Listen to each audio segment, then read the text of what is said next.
Most people have no idea what offshore workers actually earn. The image most people carry is of roughnecks on oil rigs. Hard physical work, decent money, nothing extraordinary. The reality is completely different. There are people working offshore right now, earning more than most doctors, more than most lawyers, more than most people sitting in glass office buildings in capital cities around the world. And most of them have never been to university.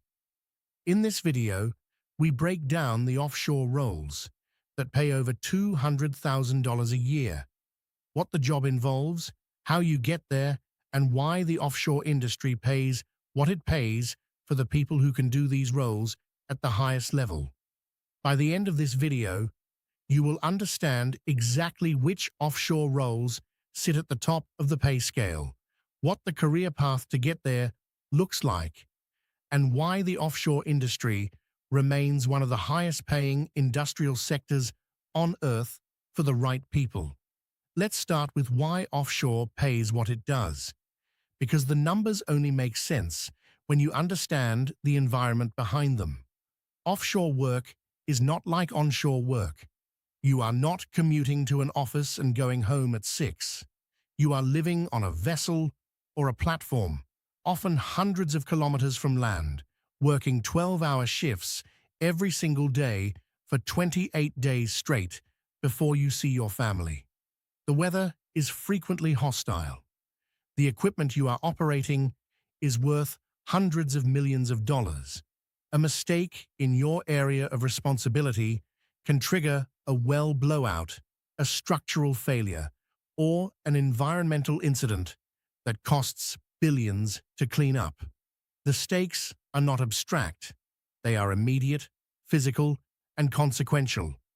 The offshore industry pays premium rates because it is asking people to live and work in conditions that most people would not accept at any price, and to do technically demanding, high-stakes work in those conditions without error. When you understand that, the salaries stop seeming extraordinary and start seeming logical. Now let's talk numbers.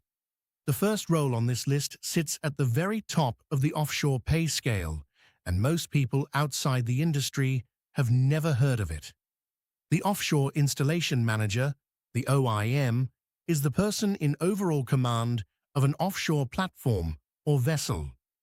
Every decision of consequence on that installation passes through them. They are responsible for the safety of every person on board, the integrity of every operation, the environmental compliance of the facility, and the commercial performance of the asset. In a crisis, a well-controlled event, a structural emergency, a man overboard, the OIM is the final authority. There is no escalation above them when you are 200 kilometers from land. An experienced OIM on a major production platform or drill ship can earn between $200,000 and $350,000 US per year. Some, on the largest and most complex facilities, earn more. The path to OIM is long, typically 15 to 20 years of progressive offshore experience across technical and supervisory roles, but the financial reward at the top reflects exactly what the role demands.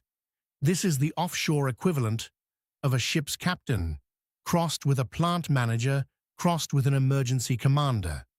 The salary reflects all three. The second role on this list is one you may have heard of from an earlier video on this channel. Saturation diving supervisors. The people who manage and oversee saturation diving operations from the surface control systems sit in the $150,000 to $250,000 range, depending on experience, certification level, and the complexity of the project they are working on. Senior saturation divers themselves, the ones in the water, can earn similar figures. The physical demands of the job are finite. Most saturation divers have a working career of 15 to 20 years before the cumulative physical toll makes continuation unsustainable.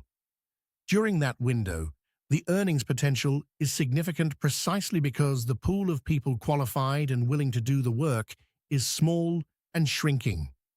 The third role sits inside one of the fastest-growing sectors in offshore energy. Dynamic Positioning Officers, DPOs, are the specialists who operate the computer-controlled thruster systems that keep offshore vessels on location without anchors. Every drill ship, every pipe-lay vessel, every heavy-lift crane vessel, every offshore wind installation vessel depends on DP to function. A vessel off position by even a few meters during a critical operation can result in a catastrophic failure. A riser snap on a drill ship, a dropped load from a crane vessel, a cable damage on a cable-lay ship. The DPO is the person preventing that from happening, in real time, in conditions that are never truly predictable. Senior DPOs, with unlimited Class 2 certification, working on the most complex vessel types, drill ships, semi-submersibles, heavy lift vessels, earn between $120,000 and $200,000 per year. Demand for qualified DPOs is rising sharply as the offshore wind installation fleet expands globally. There are not enough certified DPOs in the world to crew the vessels currently being built. That imbalance between supply and demand is pushing salaries upward year on year. The fourth role is one that sits at the intersection of engineering and operations and is one of the least understood careers in the offshore industry. Subsea engineers, specifically those working in well intervention, integrity management, and subsea system operations, sit in the $130,000 to $220,000 range at senior levels. These are the people responsible for understanding, monitoring, and maintaining the subsea infrastructure that connects wellheads to production facilities. When a subsea valve fails, when a flow line shows signs of corrosion, when a wellhead needs intervention, the subsea engineer is the person who diagnoses the problem, designs the solution, and oversees the operation that fixes it. The technical depth required is significant. The offshore exposure means the job commands rates that equivalent onshore engineering roles rarely approach.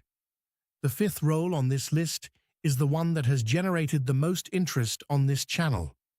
Senior ROV supervisors, the people who manage remotely operated vehicle operations on subsea construction, drilling support, and inspection campaigns, sit in the $120,000 to $200,000 range at the top of the profession.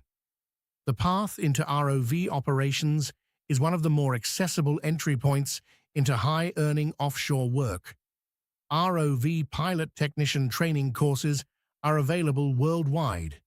Entry-level salaries are modest, but progression from pilot technician to pilot to supervisor to senior supervisor across a career of 10 to 15 years can take someone from a starting salary of $50,000 to a senior rate well above $150,000. Without a university degree, without an engineering qualification, and without spending years in an onshore office. The ROV industry is also one of the most international in offshore energy. Senior ROV supervisors work globally: Gulf of Mexico, North Sea, West Africa, Southeast Asia, the Middle East. The lifestyle is genuinely offshore: rotations, vessels, remote locations. But for the people who choose it, the combination of technical challenge, global travel, and financial reward is difficult to replicate anywhere else. Now let's talk about what these roles have in common, because the pattern matters. None of the highest-paying offshore roles are purely academic. They are built on technical competency, developed over years of hands-on offshore experience. An OIM did not arrive at that role through an MBA. A saturation diving supervisor did not get certified through a correspondence course. A senior DPO did not learn their craft in a classroom. These careers are built offshore, on vessels and platforms, in conditions that test judgment, composure, and technical ability simultaneously. The offshore industry is one of the last sectors where a person with the right aptitude, the right work ethic, and the willingness to spend time in genuinely difficult conditions can reach an income level that would be exceptional in almost any other profession, without the academic pathway that most high-income careers require. That is not an accident. It is a reflection of what these roles actually demand. The ocean does not care about your qualifications. It cares whether you can do the job when the weather is bad, the equipment is failing, and the consequences of getting it wrong are immediate and severe. The people who can do that, consistently, safely, over a career, are worth exactly what the industry pays them. And now you know what that is.